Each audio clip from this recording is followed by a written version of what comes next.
जय हिंद। देखिए 3 जनवरी के दिन अमेरिका ने वेनेजुएला पर आक्रमण करके और महज कुछ घंटों में इसके राष्ट्रपति भवन से इसके राष्ट्रपति निकोलस मादुरो को उठा के लेके चला गया और अभी निकोलस मादुरो अमेरिका के एक जेल में है। इनके ऊपर आरोप है कि ये वेनेजुएला के रास्ते और मैक्सिको के रास्ते वेनेजुएला होते हुए और यहाँ पर ड्रग्स सप्लाई करते थे। हालांकि ये बहाना है, अमेरिका में ड्रग्स जो आता है वो मैक्सिको से आता है, न कि वेनेजुएला से आता है। ये चुपचाप एक बहाना है। और दूसरा, अमेरिका में जो ड्रग्स है ये अमेरिका के कल्चर की वजह से, वहाँ पूरा दिन भर दारू गांजा सिगरेट पी के पीते रहते हैं। वहाँ तो बेटी बाप से पूछती है, father do you have any drink और वाइन। उसका बाप माई बैठ के शराब पी रहा है सर, तो उसमें ड्रग्स काहे नहीं पिएगा सर। तो ये तो अमेरिका का एक बहाना है। एक्चुअल में दुनिया में सबसे ज़्यादा ऑयल रिजर्व वेनेजुएला का है, लेकिन इसका ऑयल जो होता है वो थोड़ा सा अशुद्धि उसमें ज़्यादा, इसलिए इसको निकालना थोड़ा महंगा पड़ता है। तो अमेरिका की नज़र इस ऑयल पे है और यहाँ लिथियम का बहुत बड़ा भंडार पाया गया और सोना का बड़ा भंडार पाया गया। तो एक्चुअल अमेरिका इन भंडार पर कब्जा करना चाहता है और बहाना लगा देता है कि अमेरिका में ये ड्रग्स सप्लाई करता है, इसलिए वो इसके राष्ट्रपति को उठा के लाया गया है। और 2020 से जब लॉकडाउन चल रहा था उसी समय से अमेरिका राष्ट्रपति को उठाना चाहता था और यहाँ पर उसने एक बड़ा अच्छा गेम खेला। निकोलस मादुरो के ही सेनापति, उप सेनापति को इसने मिला लिया और उसने ऑफर दिया कि तुम्हें करोड़ों रुपए दिए जाएंगे, अमेरिका में बस जाओगे, नया पासपोर्ट, नया नाम सब दे दिया जाएगा। उसका अलग नाम दे दिया गया कार्डिनल। अब बाद में ये भी नाम को वो लोग क्या कर देंगे, चेंज कर देंगे। और यही वो व्यक्ति है जो हर एक जानकारी बताते गया। निकोलस मादुरो कितने बजे उठते हैं, कितने गार्ड रहते हैं, रात के समय कौन सा रास्ता होता है, हेलीकॉप्टर कहाँ लैंड करेगा, स्केप रास्ता क्या है, इमरजेंसी में राष्ट्रपति किधर भागेंगे, राष्ट्रपति जिस कमरे में रहते हैं उसकी दीवारें कैसी हैं, दरवाजा कितना मोटा है, किधर खिड़की है या नहीं, A to Z लेआउट। वही ये कार्डेनियल नाम का ये बदला हुआ नाम है, उसी का उप सेनापति ने उसे अमेरिका के CIA एजेंसी को मुहैया कराया था। इस आधार पर बहुत लंबे समय से प्लानिंग चल रही थी और इस प्लानिंग में लगभग 150 जहाजों ने भाग लिया। और 150 जो जहाज है, एयरक्राफ्ट है, अलग अलग टाइप के जहाज है और अलग अलग शहर से उड़ान भरे हैं और सब के सब वेनेजुएला पहुंचे हैं। और सबसे बड़ी बात यह है कि इनके पहुंचने का टाइमिंग एक है, भले उड़ने का टाइम कुछ भी हो, इनके पहुंचने का टाइम एक है। वेनेजुएला को ये लोग संभलने का मौका नहीं दिए और समझते हैं कौन कौन सा इसमें यूज हुआ है। तो जो सबसे पहले वेनेजुएला में एंट्री मारा था, RQ सेंटेलियन नामक ड्रोन एंट्री मारा था। ये 50,000 फीट की ऊंचाई पर उड़ता है और ये स्टिल्ट ड्रोन है। इसे इतनी बेहतरीन फोटो लेता है, हर जगह की पूरी प्रॉपर फोटो ले लिया। स्टिल्ट है तो ये पकड़ में भी नहीं आया। अब इसके बाद अगला नंबर आता है F-35 का। F-35 रडार में नहीं दिखता है दुश्मन के और इसी का फायदा उठा के वो वेनेजुएला का अंदर प्रवेश कर गया। और जब ये वेनेजुएला में प्रवेश किया, अलग अलग जहाजों से, कोई एयरक्राफ्ट कैरियर से उड़ान भरा है, कोई प्यूर्टो रिको के सैन्य अड्डा से भरा है, कोई यहाँ से अलग अलग जगहों से भरा है। तो इसे वेनेजुएला देख नहीं पाई क्योंकि ये स्टिल्थ रडार है। और ये क्या किया, वेनेजुएला के रडार पे फेक सिग्नल भेजना चालू किया। तो वेनेजुएला के रडार कंफ्यूज हो गए कि अचानक से इतने जहाज कैसे आ गए। ये इसका इलेक्ट्रॉनिक वॉरफेयर का तरीका है। अब इसके पीछे चला गया ग्राउलर। ग्राउलर जहाज जो है ये बहुत खतरनाक है, ये इलेक्ट्रॉनिक वॉरफेयर के काम में आता है। ग्राउलर जहाज की खासियत क्या है, ये फेक सिग्नल रडार पे भेज दिया। जब से फेक सिग्नल रडार पे भेजा तो जो वेनेजुएला के रडार थे वो काम उतना अच्छा से नहीं करने लगे। अब यहाँ वेनेजुएला ने एक गलती कर दिया, उसने इन रडार की फ्रीक्वेंसी बढ़ा दी देखने के लिए कि कौन क्या प्रॉब्लम आ गया। हाई पावर फ्रीक्वेंसी दिया और जैसे फ्रीक्वेंसी बढ़ाया गया तो वो तुरंत ये यही चाह रहा था ग्राउलर जहाज, इसके अंदर एक सेंसर लगा हुआ है, वो हाई फ्रीक्वेंसी को देखकर AGM मिसाइल मार देगा। और ये AGM मिसाइल जो होती है रडार किलर मिसाइल कहा जाता है। जहां से हाई फ्रीक्वेंसी आती है वहीं चली जाती है। 9 सेकंड के अंदर 12 रडार उड़ा दिया। वेनेजुएला का आसमान अंधा हो गया। अब पूरा मैदान खाली था। ये रडार YJ रडार थे जो चाइना से आए थे। अब वेनेजुएला के ऊपर कोई जहाज जाएगी, वेनेजुएला को कुछ पता चलने वाला नहीं है। अब यहां अमेरिका से उड़ान भर के इसके ऊपर पहुंच जाता है B-52। ये सेकेंड वर्ल्ड वॉर के समय भी बम गिराया था। इसमें 8 इंजन लगे होते हैं और ये कारपेट बम्बिंग की तरह होता है। तो जो उसका जहां से ये डर था कि वेनेजुएला यहां से अटैक कर सकता है, वहां इतना हैवीली बम्बार्डमेंट कर दिया कि पूरी वेनेजुएला में जो उसकी मिलिट्री एस्टेब्लिशमेंट थी वहां अफरा तफरी मच गया। अब वेनेजुएला के आंतरिक भाग पर हमला भी करना जरूरी था जहां से रेजिलियंस आ सकता था। उसके लिए B-1 लेंसर का यूज हुआ। ये लेंसर जहाज जो होती है ये बड़ा, इसका बनावट ऐसा है कि ये जब दुश्मन के एरिया में घुसता है तो फट से चला जाता है, अंदर प्रवेश कर जाता है। तो जब ये इसे तेज उड़ना रहता है तो अपने विंग्स को ये हल्का मोड़ लेता है और तेज उड़ जाता है। लेकिन जब इसे बम गिराना होता है तो विंग्स को खोल लेता है, क्योंकि जब जितना चौड़ा विंग्स रहेगा धीमा उड़ना आसानी होगा। तो B-52 पहले पूरा बम गिरा दिया, उसके बाद ये विंग्स मोड़ के तेजी से वेनेजुएला के अंदर प्रवेश किया और अंदर प्रवेश करने के बाद ये अपने विंग्स को फैला दिया और धीरे धीरे उड़ते हुए टारगेट के ऊपर बम्बार्डमेंट करना चालू कर दिया। इसके पीछे अब आते हैं असली जो इसमें कमांडो भाग लिए थे, डेल्टा फोर्स वाले। डेल्टा फोर्स जिस हेलीकॉप्टर से सबसे पहले एंट्री करते हैं वो हेलीकॉप्टर का नाम है नाइट स्टॉलर। नाइट स्टॉकर जो जहाज होते हैं इनमें आगे एक गनर बैठा होता है जो आगे से आ रहे दुश्मन को मारता है, 2 कमांडो इस साइड से 2 कमांडो इस साइड से, यानी हर डायरेक्शन से कमांडो इस पे बैठे रहते हैं। अब कहीं से भी अगर कोई दुश्मन का स्नाइपर खड़ा है, कहीं कमांडो है, कहीं मिलिट्री है, उसको ये लोग अंधाधुन मारते हुए आगे बढ़ गए। ये नाइट स्टॉकर के पीछे आता है सी हॉक।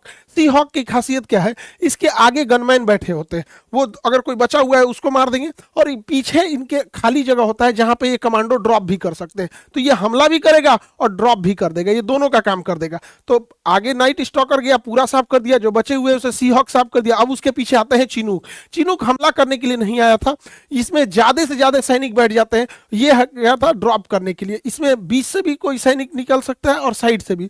और अगर मॉडुरो अगर मान के चलिए लेट जाते या कहते कि हम नहीं जाएंगे या उन्हें चोट लग जाता तो कंटेनर में टांग के ले जाता सब, लेकिन उनको लेके जरूर जाता सब। अब तक आधे कमांडो वेनेजुएला के अंदर प्रवेश कर गए थे। इधर नौसेना बेस से वेनेजुएला की ओर और जहां और कमांडो की सप्लाई करने के लिए फास्ट हेलीकॉप्टर ऑस्प्रे का यूज किया गया। यह हेलीकॉप्टर और जहाज का मिश्रण है। जब ये उड़ान भरता है तो इसके विंग्स ऊपर होते हैं और जब हाइट ले लेता है तो धीरे धीरे इसके विंग्स जो होता है आगे आना चालू करते हैं। इसके विंग्स ये फोल्ड होकर आगे आना चालू करते हैं और धीरे धीरे ये आगे चले आते हैं और ये उड़ता फिरता विमान हो जाता है। तो ये उड़ता हेलीकॉप्टर की तरह आ जाता है। तो जो बैकअप में जो आधे कमांडो थे उन्हें फास्ट लेके अंदर आए सब, ताकि वेनेजुएला पे ज्यादा से ज्यादा कार्रवाई किया जा सके। और वेनेजुएला का और कोई रडार काम तो नहीं कर रहा है, कहीं इससे कहीं पड़ोस से कोई मदद तो नहीं मिल रही है। तो अमेरिका के जो जहाज अंदर गए थे उन्हें भी रास्ता दिखाने के लिए कोई रडार होना चाहिए कि नहीं चाहिए, आखिर वो कहां से रास्ता देखेंगे। तो उनको लिए उड़ता फिरता रडार भेजा गया जिसकी क्षमता 400 किलोमीटर थी। इसे हम लोग हॉक आई बोलते हैं। हॉक आई ये USS जिराल्ड R4 पर ये खड़ा था। यहां से उड़ान भर के ये वेनेजुएला के ऊपर उड़ने लगा और ये वेनेजुएला के ऊपर उड़ते हुए उड़ता फिरता ये कमांड सेंटर हो गया, सारे जहाजों को कोऑर्डिनेट करने लगा। और वेनेजुएला के ऊपर ये 3 रडार ऑटोमेटिक अमेरिका उड़ता चलता फिरता रडार ले आके रख दिया।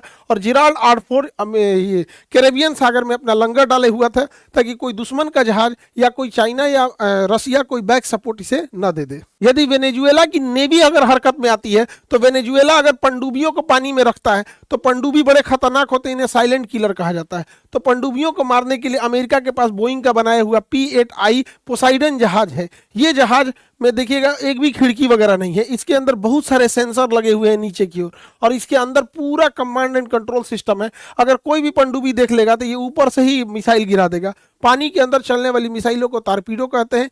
ये वेनेजुएला के नौसेना को ध्वस्त करने के लिए इसे लगाया गया था। ये भी ऊपर से कमांड कर रहा था, एक और सी हॉक कर रहा था, हॉकाई, और ऊपर से ये अपना पोसाइडन जहाज उसकी निगरानी कर रहा था। और वेनेजुएला के सामने पूरी की पूरी अमेरिका ने नौसेना का बेड़ा खड़ा कर दिया था।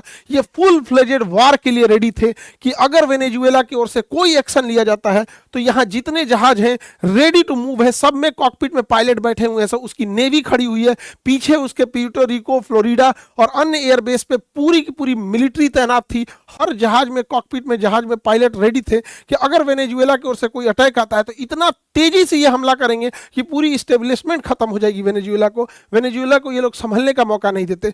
और जब ये पूरी की पूरी अंदर प्रवेश कर गए सब, तब असली खेल चालू होता है। पूरे वेनेजुएला को आइसोलेट कर दिया जाता है और वेनेजुएला पे होता है अब साइबर अटैक। साइबर अटैक जब होता है तो वेनेजुएला में जो पावर सप्लाई की जाती है और जो पावर ग्रिड होती है, इसमें भी तो कंप्यूटर लगा है और वो कंप्यूटर या तो माइक्रोसॉफ्ट का होगा या तो मैकबुक का होगा। उस कंप्यूटर पे अपडेट के नाम पे पहले ही एक मॉलवेयर भेज दिया गया था, वायरस भेज दिया गया था, जो एक्टिवेट करके पूरी लाइट सिस्टम को ही, मेन पावर को ही सप्लाई काट देता है, पावर ग्रिड से ही काट देता है। अब ये लोग कंप्यूटर से ऑन करते रहते हैं, कंप्यूटर में ऑन नहीं होता है, कंप्यूटर ही ऑन नहीं होता है। और चलाओ गूगल, माइक्रोसॉफ्ट और लैपटॉप ये लोग का बार बार समझाते हैं कि अपना जब तक नहीं होगा तब तक दिक्कत होगा। पूरी शहर में, पूरे देश में ब्लैकआउट हो जाता है, पूरा शहर अंधेरा छा जाता है, किसी को पता ही नहीं चलता है क्या होता है। उसके गूगल सैटेलाइट काम करना छोड़ देते हैं, जीपीएस काम करना, वेनेजुएला, अमेरिका का ही जीपीएस वेनेजुएला का जीपीएस काम करना बंद कर देता है। जो भी कंप्यूटर माइक्रोसॉफ्ट और गूगल थे उसका डाटा पहले ही ले लिया गया था। उसके command and computer system hang होने लगते हैं, काम नहीं करता है। अचानक से वेनेजुएला के ऊपर एक भी जहाज का पूरा रडार खाली कर दिया जाता है। ये इतना उसका साइबर कमांड फोर्स इतना एक्टिव था अमेरिका का। जब वेनेजुएला चारों ओर से घिर जाता है तब खेल असली शुरू होता है। चिनूक हेलीकॉप्टर से आए कमांडो बिल्डिंग के छत पर उतरते हैं और इन्हें पता रहता है कि मादुरो जिस मकान में रहेंगे, जिस रूम में रहेंगे, उस पर स्टील की मोटी दीवारें होंगी और उसको तोड़ना बड़ा मुश्किल होगा। इसके लिए ये अपने साथ थर्मल लेंस और ब्लू टॉर्च लेके जाते हैं। ये कितनी भी मोटी स्टील की परत क्यों न हो, उसे काट के गिरा देते हैं। अब ये पता कैसे चलेगा? इनके पास तो हथियार है काट के गिरा देने के लिए। किस कमरे में मादुरो है ये कैसे पता चलेगा?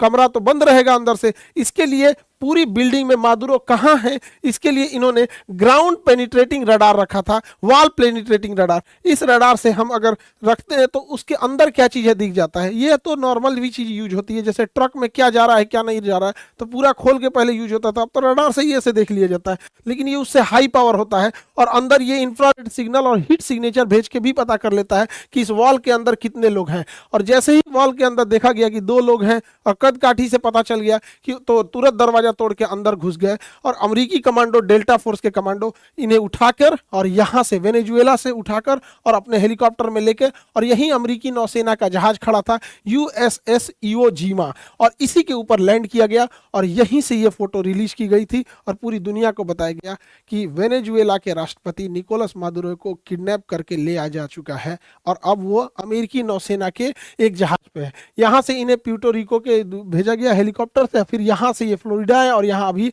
न्यूयॉर्क में पहुंचे हैं। इनके ऊपर मुकदमा चलाया जा रहा है। एक छोटी सी जेल की सेल मिली है, इसी के अंदर बाथरूम है। एक राष्ट्रपति का ये हाल कर दिया है अमेरिका।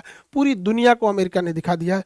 अब पूरी दुनिया अमेरिका अपनी नीतियों पे नहीं चल रहा है, अमेरिका ट्रंप की नीति पे चल रहा है। ये दिखाता है कि जब कोई एक तानाशाह पागल होता है तो देश से बड़ी अपनी नीतियां बना देता है। अमेरिका के लिए आगे चल के ये बहुत घातक साबित होगा। वेनेजुएला के पास रूस का दिया हुआ S-300 भी एयर डिफेंस था जो काम नहीं आ सका। Actual S-300 missile defence system ये 30 साल पुराना है। ये F-16 जहाज़ों के लिए कारगर था, लेकिन अमेरिका ने इसमें X-16 जहाज यूज ही नहीं किया। दूसरा, वेनेजुएला के पास रूस से खरीदा हुआ सुखोई 30 जहाज है। ये सुखोई 30 जहाज भारत के पास भी है। अब समस्या क्या आएगा? इन जहाज़ों को अमेरिका ले जाएगा अपने नेवाडा एयरफोर्स स्टेशन। अब वहाँ इसको ये उड़ा के देखेगा कि कितने डिग्री एंगल ये नहीं मुड़ सकता है। तो इसके एक्चुअल कहां कहां ड्रॉबैक है। अब अगर सुखोई पर हमला करना होगा तो ये जो जहाज है, जैसे पाकिस्तान F-16 यूज करता है, तो ये अपने जितने भी जानकार हैं जो इसके दोस्त हैं उसको बता देगा कि अगर इस जहाज को मारना है तो इतना डिग्री नहीं मुड़ सकता है, कितना ऊपर जा सकता है, कितना नहीं जा सकता है, ब्लैक पॉइंट क्या है, और फिर इसका रिवर्स इंजीनियरिंग करके निकालेगा। ये वेनेजुएला के साथ साथ रशिया के लिए भी एक बहुत बड़ा सरदर्द है। हालांकि वेनेजुएला के पास S-300 था जो F-16 को मार गिराता है, इसलिए अमेरिका ने इसे यूज ही नहीं किया। अगर उसके पास S-400 था तो ये F-35 को भी पकड़ लेता, लेकिन उसके पास ये नहीं था, इसलिए अमेरिका यूज कर रहा है और कह रहा है देखो मैंने तुम्हारा पूरा एयर डिफेंस सिस्टम ध्वस्त कर दिया। अरे भैया, तुम F-35 लेके काहे नहीं घुस गए रूस में? और तुम्हारा जब केरल में खराब हुआ था F-35 काहे नहीं चले आए? S-400 का रडार F-35 को लॉक कर सकता है, ऐसा नहीं है। तो ये तो नॉर्मल देश को, और दुनिया का इतना बड़ा सुपर पावर बैकअप में रखा है नाटो, तो कोई भी देश उतना आगे जा सकता है। और हमारे देश को इतना ह्यूमिलिएट किया ये इंसान, पागल हो गया है ये। भारत को बड़ा अपशब्द बोला। प्रधानमंत्री हमारे देश की संपत्ति होती है। प्रधानमंत्री को बोलता है ये कि मोदी ने फोन किया, उन्होंने बोला प्लीज मैं आपसे मिलना चाहता हूँ। क्या बदतमीजी है ये बड़ा दुख होता है कि प्रधानमंत्री एक पूरे देश का प्रतिनिधि होता है। एक प्रधानमंत्री की इज्जत पूरे देश की इज्जत होती है। हमें सबको खड़ा रहना चाहिए यहाँ पर। और हम धन्यवाद कहते हैं पहले महाराष्ट्र के लोगों को कि यहाँ जो टेस्ला का पहला कारखाना मिला था, आप लोग को इंडिया की गाड़ियाँ खरीदी यहाँ पे। ऐसे अमेरिकन वाले प्रोडक्ट्स को यूज करेंगे, ये अल्टीमेटली हम लोग के लिए भी बड़ा सरदर्द बनेंगे। हमको लगता है कि उतना सक्सेस नहीं हुआ महाराष्ट्र में जो टेस्ला खुला था, हमें अपने प्रोडक्ट्स में होना चाहिए। और ये लोग देखिए, हमारे भारत के लोग इन्हें मोटिवेशन मानते, इनकी हिम्मत नहीं हुई थी, ये करोड़ों कमाने वाले लोग, इनकी हिम्मत नहीं हुई थी कि ऑपरेशन सिंदूर पे एक शब्द बोल सके। आप बताइए, हम देशवासियों से पूछना चाहते हैं, क्या इनका कर्तव्य नहीं बना कि एक बार ये बोल सके कि जब ये प्रधान डोनाल्ड ट्रंप, ये पेट्रोल पंप हो गया, पेट्रोल पंप यहाँ पे, इसको पेट्रोल चाहिए यहाँ डोनाल्ड ट्रंप से हटके, जब हमारे प्रधानमंत्री का अपमान कर रहा था तो इन लोग की हिम्मत नहीं होगी, एकदम यहाँ पे ईमान धर्म बेच दिया है सब यहाँ पर। ये लोग क्या करेंगे, पैसे के पे अंधे हो गए। और हमारे देश के लोग कहते हैं कि ये बहुत आगे निकल गए, किसी काम के नहीं, कोई गूगल संभाल रहा है, कोई माइक्रोसॉफ्ट संभाल रहा है, कोई कुछ संभाल रहा है, और एक शब्द नहीं बोला जाता है इन लोगों से अपने देश के प्रति। वही देखिए यहूदियों को इजराइल पे ऊपर जो गजा से हमला हुआ था, तो गजा कोई बहुत बड़ा देश नहीं था, उसके बाद अपनी आर्मी है, एयरफोर्स है, नेवी, कुछ भी नहीं है, और इजराइल इतना शक्तिशाली, बावजूद इसके पूरे यहूदियों ने एक साथ एकजुटता दिखाई। और इन लोगों के ऊपर एक बार आप जरूर सोचिएगा, क्या इन लोगों को बोलना चाहिए कि नहीं बोलना चाहिए। ये हमारे देश का अपमान है, प्रधानमंत्री का अपमान है। प्रधानमंत्री देश का प्रतिनिधि होता है। अमेरिका जिस तरह बेलगाम हो गया है, वो अगला निशाना बनाएगा ग्रीनलैंड को, इधर लेगा क्यूबा को, और यहाँ ईरान पे भी अटैक कर सकता है, क्योंकि अब अमेरिका को रोकने वाला कोई नहीं है। हाल ही में अमेरिका ने यहाँ पर रूस का एक पानी वाली टैंकर को, जहाज को, पेट्रोल टैंकर को भी अपने अंडर में ले लिया, सीज कर लिया, जबकि रशियन पनडुब्बियां इसकी सुरक्षा दे रही थी। लेकिन अमेरिका इतना मन बढ़ गया, किसी से नहीं डर रहा। अब इस घटना के बाद चाइना ताइवान पे कब्जा करने के लिए लीगली वो सेटिस्फाई हो चुका है। अब वो इस ताइवान को कब्जा करेगा, और ताइवान को कब्जा करने के बाद वो सिलिकॉन पर कब्जा कर लेगा, और सिलिकॉन से ही आज पूरी दुनिया की जितने एडवांस चीजें बनती है, चाहे वो किसी भी तरह का पैसेंजर जहाज हो, पनडुब्बी हो, हेलीकॉप्टर हो, स्पेस शटल हो, ड्रोन कैमरा हो, कंप्यूटर हो, लैपटॉप हो, वॉशिंग मशीन हो, कहीं भी हर जगह यूज होता है, तो वो होता है सेमीकंडक्टर। अमेरिका पेट्रोल पे कब्जा करो, चाइना सेमीकंडक्टर पे कब्जा करने जा रहा है। चाइना तो बदला ले लेता है यहाँ पर। अमेरिका ने जो वेनेजुएला के साथ किया, वो भारत के साथ कर सकता है कि नहीं, तो ये भारत के साथ नहीं कर सकता। उसके लिए 3 लोगों का धन्यवाद देना चाहिए। 1974 में स्माइलिंग बुद्धा नाम से इंदिरा गांधी ने परमाणु परीक्षण कर दिया और मिसाइल प्रोग्राम और परमाणु प्रोग्राम को आगे रखा। वो उतना सक्सेस नहीं था और परमाणु बम बन के तैयार था। जरूरत था तो हमारे वैज्ञानिकों को और दृढ़ राजनीतिक शक्ति की। फिर 1998 में अटल बिहारी वाजपेयी और एपीजे अब्दुल कलाम की जोड़ी ने परमाणु परीक्षण कर दिया। ये 3 लोगों का नाम परमाणु परीक्षण के लिए याद रखेंगे कि आज भी अगर हमारे ऊपर कोई इस तरह से हमला करेगा तो हम लोग भी जवाब में ये परमाणु बम देंगे और बढ़िया से उनको जवाब दे दिया जाएगा। तो ये जरूरी है। हर देवता को देखिएगा, उनके पास एक हाथ आप देखेंगे करुणा के लिए, आशीर्वाद के लिए रखे रहेंगे, और सबके पास अपना शस्त्र है। किसी के पास भाला है, किसी के पास त्रिशूल है, किसी के पास गदा है, सबके पास। इसका मतलब ये है कि करुणा बनाए रखिए, लेकिन रखिए अगर कोई बदतमीजी करेगा तो धो देना है। अमेरिका किसी भी देश को मारने से पहले उसने कई नीतियां अपनाता है। आप देखिएगा, सबसे पहले उस देश का व्यापार खत्म करने के लिए उस पर टैरिफ लगाता है, फिर ट्रेड वार कर देता है, उसके पार्ट्स को मुहैया कराने से रोक देता है, उसकी जीडीपी को गिरा देता है, उसके किसी इंसान, पॉलिटिशियन या बिजनेसमैन पर सैंक्शन लगा देता है कि आप आ जा नहीं सकते हैं, उसके किसी प्रोडक्ट पर एम्बार्गो लगा देता है कि आप इस प्रोडक्ट को नहीं बेच सकते। जैसे इसने अभी वेनेजुएला पे ऑयल एम्बार्गो लगा दिया यहाँ पर। इस वजह से महंगाई बढ़ जाती है, इन्फ्लेशन बढ़ जाता है। और अमेरिका के पास सोशल मीडिया की ताकत है। इस सोशल मीडिया की ताकत से उसी देश की जनता को वो उग्र कर देता है, विपक्ष के नेता को नोबेल पुरस्कार दे देता है, और इसकी मदद से वो अंतर में ही गृह युद्ध का एक माहौल बना देता है। फिर यूएन में कहता है कि वहां लोकतंत्र खतरे में है, और खुद क्या करेगा, उस देश को चारों ओर से घेर लेगा, नौसेना से चारों ओर से, एयरफोर्स से, और अचानक एक दिन समय देख के हमला कर देगा। यही चाइना हमेशा से करते आया है। चाहे वो 2006 में सद्दाम हुसैन को भी ऐसे ही घेरा था, 2011 में गद्दाफी को, 24 में बशर अल असद को, सबने यही किया था कि डॉलर का पैसा इन्होंने पेट्रोल का पैसा डॉलर में न लेके रीजनल करेंसी में लेने का प्रयास किया था।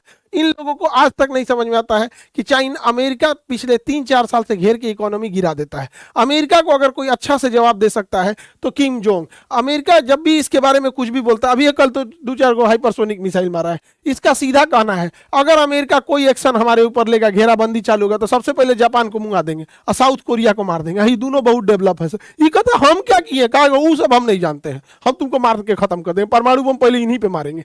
अब ये लोग कहते हैं कि भैया तुम दूर ही रहो, क्योंकि इन दोनों ने अमेरिका का साथ भी देते हैं। तो ये एक तरह से बढ़िया काम करता है अमेरिका के लिए। आप देखें किस तरह से टेक्नोलॉजी किसी देश को पंगु बना देती है। अगर हम टेक्नोलॉजी अपना नहीं रखेंगे तो आज के परिदृश्य में युद्ध में बहुत दिक्कत हो जाएगा। आज से 6 महीना पहले हम एक बात बोले थे कि हमारा अपना सोशल मीडिया नहीं है, हमारा अपना गूगल नहीं है, हमारा यूपीआई गूगल इस सबको बंद कर देगा, गूगल चाहे तो घुटना पे ला देगा। तो बहुत आदमी गुस्सिया गए थे कि सर ऐसे कैसे कर दिए, भारत इतना कमजोर है कि गूगल घुटना पे ला जाएगा। एगो इंडिगो ला दिया था घुटना पे, ले एगो इंडिगो जहाज। सोशल मीडिया हम लोग का नहीं है। सोचिए, ये प्रधानमंत्री का जो जहाज है हम लोग के पास, अपना प्रधानमंत्री राष्ट्रपति का जो जहाज है नहीं, बोइंग अमेरिका का है। अगर वो चाह देगा सॉफ्टवेयर रोकने के लिए तो उड़ान भरने से रोक देगा। तो ये जरूरत है हम लोग को, देश को, कि हमें अपना सॉफ्टवेयर, आज आप कोई कंप्यूटर लीजिए, माइक्रोसॉफ्ट का होगा, मैकबुक का होगा, कोई सोशल मीडिया है, ये सारा का सारा सोशल मीडिया वगैरह अमेरिका से कंट्रोल्ड किया जा रहा है। तो भारत को जरूरत है चाइना की तरह आत्मनिर्भर बनने की, ताकि हम भी अपनी चीजों को कंट्रोल कर सके। वरना इस तरह से लचर व्यवस्था रहेगी और हम लोग इस तरह से रहेंगे तो कहीं ना कहीं ये दुश्मन के लिए बहुत फायदा हो जाएगा। यही बात हम पहले भी समझा रहे थे कि अगर गूगल चाहे तो हमारे किसी चीज को रोक सकता है, क्योंकि उसके पास टेक्नोलॉजी और पावर इतना है। आप जीता जागता एग्जांपल वेनेजुएला पे देख लीजिए। आज से 6 महीना पहले कई आदमी, डिजिटल जोम्बी है सब, कुछ देखिएगा यूट्यूब पे कुछ जोम्बी है सब। आप कोई अच्छा सलाह दीजिएगा देश प्रेम में ना, तो वो सब राजनीति प्रेमी है सब, ऐसे नहीं हो सकता है। अरे भैया, टेक्नोलॉजी उसकी रहेगी, वो कभी भी यूज कर सकता है। एक अपडेट के नाम पे कोई सॉफ्टवेयर भेजेगा, उसके अंदर क्या मालवेयर भेज दिया, क्या वायरस भेज दिया, कुछ नहीं बुझाता है। इसलिए जितना जल्दी हो समझ जाना है उतना ही अच्छा ही है। देखिए, आज जैसे 2026 में अमेरिका ने वेनेजुएला पर हमला करके वहां के राष्ट्रपति को उठा ले गया, ऐसे ही 1980 के दशक में अमेरिका ने 1979 में ईरान में भी पूरा हेलीकॉप्टर लेके घुस गया था और ईरान की एम्बेसी पे ईरान ने उसके लोगों को किडनैप कर रखा था। तो अमेरिका हेलीकॉप्टर लेके घुस गया और ईरान को ले के चला आया था, लेकिन आंधी उड़ गया ईरान में और उसका कुल हेलीकॉप्टर ढह गया, नीचे गिर गया और अमेरिका का यह प्लान फेल हो गया। और अगर आप कहेंगे तो इस पे भी एक वीडियो बनाएंगे कैसे ईरान पर अमेरिका ने किया था। ईरान अमेरिका में इतनी बेहतरीन दोस्ती थी, वैसे ही दोस्ती थी जैसे अमेरिका और वेनेजुएला में। अमेरिका और वेनेजुएला में बहुत अच्छी दोस्ती थी। अमेरिका ने भी उसे हथियार दिया था और ईरान से भी दुश्मनी हो गई, वेनेजुएला से भी दुश्मनी हो गई और अगला नंबर संभवतः ईरान का है। देखिए, आज का हम जो एजुकेशन सिस्टम देखते हैं ना, तो जो बच्चे हम लोग पढ़ाने आते हैं वो यूपीएससी बैच में है, पीसीएस बैच में, एसएससी बैच में, रेलवे बैच में, पुलिस दरोगा बैच में, बट उसका बैकग्राउंड एकदम कमजोर है, वो बेसिक्स उसके वीक है। जब वो वहां से 10th पढ़ के आ रहा है, 12th पढ़ के आ रहा है, तो बच्चों में वो क्रिटिकल थिंकिंग है ही नहीं सोचने की। तो 1-2 साल ऐसे बच्चों को अपना बेसिक क्लियर करने में लग जाता है। तो हम लोग को बड़ा चैलेंज फेस करना पड़ता है अभी के समय में पढ़ाने में कि बच्चे का बेस क्लियर नहीं है। तो इसलिए हमने सोचा कि क्यों ना 10th और 12th यानी बोर्ड एग्जाम 9, 10, 11, 12th वाले बच्चों को भी अपने ही वो ढंग से, ताकि वो जब वहाँ हायर एजुकेशन के लिए आए तो उन्हें दिक्कत ना आए, तो हम इन बच्चों को भी क्यों ना पढ़ा सके। तो पहले हम लोग सोचे थे यूपी बिहार बोर्ड स्टार्ट करने के लिए, फिर पूरी टीम ने कहा कि सर पूरे इंडिया में स्टार्ट करते हैं लोग। तो इसको बहुत जल्दी 2 दिनों के अंदर ऐसे बच्चे जो अभी इस साल भी जो देंगे 10th का एग्जाम या 12th का एग्जाम, और ये जो बोर्ड एग्जाम है, चाहे वो यूपी बोर्ड हो, बिहार बोर्ड हो, झारखंड बोर्ड, मध्य प्रदेश बोर्ड, सारे बोर्ड के एग्जाम को लेके हम लोग तैयारी करने के लिए स्टार्ट कर रहे हैं। और ऐसे बच्चों को पूरी 0 से लेकर और किस तरह से जब वो 12th पास करके जाए तो फर्स्ट अटेम्प्ट में वो किसी भी जॉब को निकाल सके। तो इस पर हम लोग तैयार कर रहे हैं ताकि उसकी थिंकिंग डेवलप हो सके। और यूपीएससी बैच जो 10,000 का था, इस पे ऑफर है, अभी भी है, मकर संक्रांति तक 5,000 में। यूपी पीसीएस या झारखंड पीसीएस हो जाए या फिर बीपीएससी हो जाए, किसी भी पीसीएस का एग्जाम जो फीस है उसको सबको ऑफर देके 2200 कर दिया गया, लगभग 2,000 में। तो अब 2200 में एसडीएम डीएसपी लेके जा सकते हैं और 5,000 महज फीस में आईएएस आईपीएस आईएफएस राजदूत जो बनना है बन सकते हैं। मन लगा के पढ़ाई करेंगे। ये ऑफर मकर संक्रांति तक रहेगा। हमारा सपना है कि हर गरीब तक एजुकेशन पहुंच सके, जो प्रतिभावान है पैसे की वजह से उसकी पढ़ाई ना छूट सके। और बोर्ड एग्जाम को खास करके, चाहे वो राजस्थान बोर्ड हो, हरियाणा बोर्ड हो, आपका छत्तीसगढ़ बोर्ड हो, उत्तराखंड बोर्ड या Bihar board, UP board, Jharkhand board, Madhya Pradesh, सारे बोर्ड के बच्चों के लिए अब आप लोग तैयार हो जाएंगे।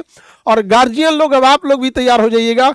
जिस दिन अब इन बच्चों को पढ़ाना चालू करेंगे जो गार्जियन कहते थे मेरा बच्चा पढ़ता नहीं है, अब गार्जियन लोग से बैठ के डिबेट करेंगे और हमें भी बड़ा अच्छा लगेगा।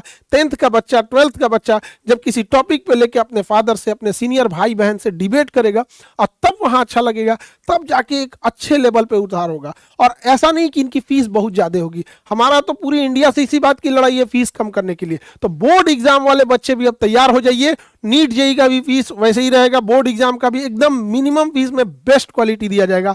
आई होप आप पूरे टॉपिक को समझे होंगे। नेक्स्ट वीडियो में हम बताएंगे अमेरिका ने ईरान पे कैसे हमला किया था और बोर्ड एग्जाम को कैसे बच्चों को पढ़ाई करना है, उनका कौन से एप्लीकेशन पे जाएंगे, कौन से यूट्यूब चैनल देखेंगे, किस तरह से पढ़ाई करेंगे। आगे मिलेंगे दूसरी वीडियो में, मिलेंगे नेक्स्ट क्लास में। अब जय हिंद।